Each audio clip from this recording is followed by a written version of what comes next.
Big boss contestant ಗಿಲ್ಲಿಯ ವಿರುದ್ಧ ದೂರು ದಾಖಲಾಗಿರುವಂತದ್ದು. ಸಂಕಷ್ಟದಲ್ಲಿ ಎಲ್ಲೋ ಒಂದ್ ಕಡೆ ಗಿಲ್ಲಿ ಸಿಲುಕಿದ್ರ ಅನ್ನೋದು. ಗಿಲ್ಲಿ ನಟ ವಿರುದ್ಧ ಮಹಿಳಾ ಆಯೋಗಕ್ಕೆ ದೂರಾದ್ರೂ ಬಂದಿದ್ದು ಹೇಗೆ? ಗಿಲ್ಲಿ ನಟ ಅಂತದ್ದೇನು ಮಾಡಿದ್ರು ಅಂತ ಗೊತ್ತಿದ್ಯಾ? ರಿಷಬ್ ಬಟ್ಟೆ ವಾಶ್ರೂಮ್ ನಲ್ಲಿ ಇಟ್ಟ ವಿಚಾರಕ್ಕೆ ಪೊಲೀಸ್ ಠಾಣಾ ಮೆಟ್ಲೇರ್ತಿದಾರ ಗಿಲ್ಲಿ.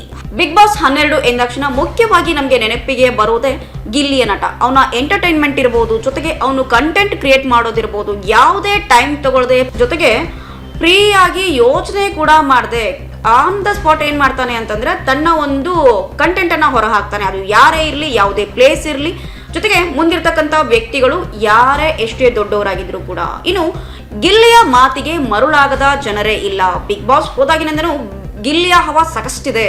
ಪ್ರತಿಯೊಬ್ರು ಏನೇ ಹೇಳಿದ್ರು ಗಿಲ್ಲಿಯಿಂದಾನೇ ರಿಯಾಲಿಟಿ ಶೋಗೆ TRP ಬರ್ತಿರೋದು ಅಂತ ಹೇಳ್ತಿದ್ದಾರೆ. ಜೊತೆಗೆ ರಿಯಲ್ ಎಂಟರ್ಟೈನ್ಮೆಂಟ್ ಅಂತ ಕೂಡ ಗಿಲ್ಲಿ ಗುರುತಿಸ್ಕೊಂಡಿರೋದು. ಅವನ ಪಂಚ್ ಡೈಲಾಗ್ಗಳಿರ್ಬೋದು, ಜೊತೆಗೆ ಕಂಟೆಂಟ್ ನ ಟೈಮಿಂಗ್ ಇರ್ಬೋದು, ವ್ಯಂಗ್ಯವಾಗಿ ಅವ್ನು ಪ್ರತಿಯೊಬ್ಬರದು ಕಾಲ್ ಹಿಡಿತಾನಲ್ಲ, ಅದನ್ನ ಬಿಗ್ ಬಾಸ್ ನೋಡುಗರು ತುಂಬಾ ಏನ್ ಮಾಡ್ತಾರೆ ಅಂತಂದ್ರೆ ಗಿಲ್ಲಿಯತ್ತ ತನ್ನ ಗಮನವನ್ನ ಸೆಳೆಕೊಳ್ತಿದ್ದಾನೆ. ಪ್ರತಿಯೊಬ್ರು ಗಿಲ್ಲಿಯ ನಟ ಈ ಬಾರಿ ವಿನ್ ಆಗಬೇಕು ಅಂತ ಹೇಳ್ತಿರೋದಕ್ಕೆ ಗಿಲ್ಲಿಯ ಒಂದು ಎಲ್ಲೋ ಕಂಟೆಂಟ್ ಕ್ರಿಯೇಟ್ ಇರಬಹುದು, ಅವನ ಟೈಮಿಂಗ್ ಸೆನ್ಸ್ ಇರಬಹುದು, ಪ್ರತಿಯೊಬ್ಬರನ್ನು ನಗೆಗಡಲಲ್ಲಿ ತೇಲೋಸ್ತಿರ್ಬೋದು, ಇದಕ್ಕೆ ಮುಖ್ಯ ಕಾರಣ ಅಂತ ಹೇಳ್ಬೋದು. ಜೊತೆಗೆ ಯಾವುದೇ ತಯಾರಿಗಳನ್ನು ಇವನು ಮಾಡ್ಕೊಂತಿರಲ್ಲ. ಅಲ್ಲ, ಅಶ್ವಿನಿ ಅವ್ರು ಬರಲಿ, ಜಾನ್ವಿ ಅವ್ರು ಬರಲಿ, ಧನುಷ್ ಅಂತ ಬರಲಿ, ಜೊತೆಗೆ ಧ್ರುವಂತ್ ಬರಲಿ, ರಕ್ಷಿತಾ ಬರಲಿ, ಕಾವ್ಯ ಇರ್ಬೋದು, ಸ್ಪಂದನ ಇರ್ಬೋದು, ಪ್ರತಿಯೊಬ್ಬರಿಗೂ ಏನ್ ಮಾಡ್ತಾನೆ ಅಂದ್ರೆ ನೇರವಾಗಿ ಟಾಂಗ್ ಕೊಡುವ ವಿಚಾರದಲ್ಲಿ ಗಿಲ್ಲಿ ತುಂಬಾ ಜನರನ್ನ ಸಂಪಾದಿಸಿದಾನೆ ಅಂತ ಕೂಡ ಹೇಳ್ಬೋದು. One of the show man ಅಂತ ಗಿಲ್ಲಿ ಗುರುತಿಸಿಕೊಂಡಿದ್ದಾನೆ ಕೂಡ.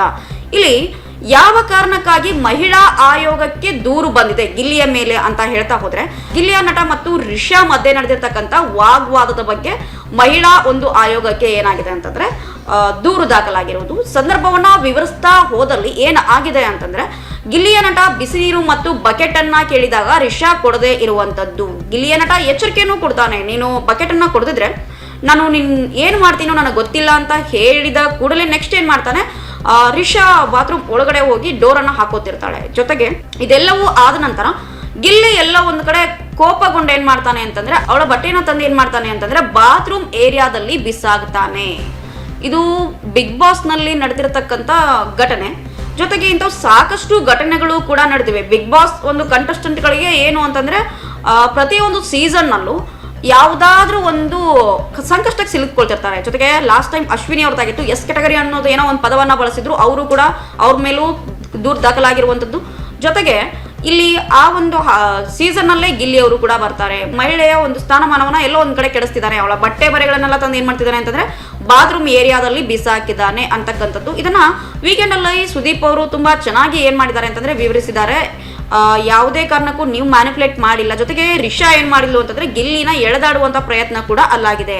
ಇದರ ವಿರುದ್ಧ ಮಹಿಳಾ ಆಯೋಗಕ್ಕೆ ದೂರು ದಾಖಲಾಗಿದೆ. ಗಿಲ್ಲಿಯ ವಿರುದ್ಧ ಏನಾಗಿದೆ ಅಂತಂದ್ರೆ FIR ಕೂಡ ದಾಖಲಾಗಿದೆ.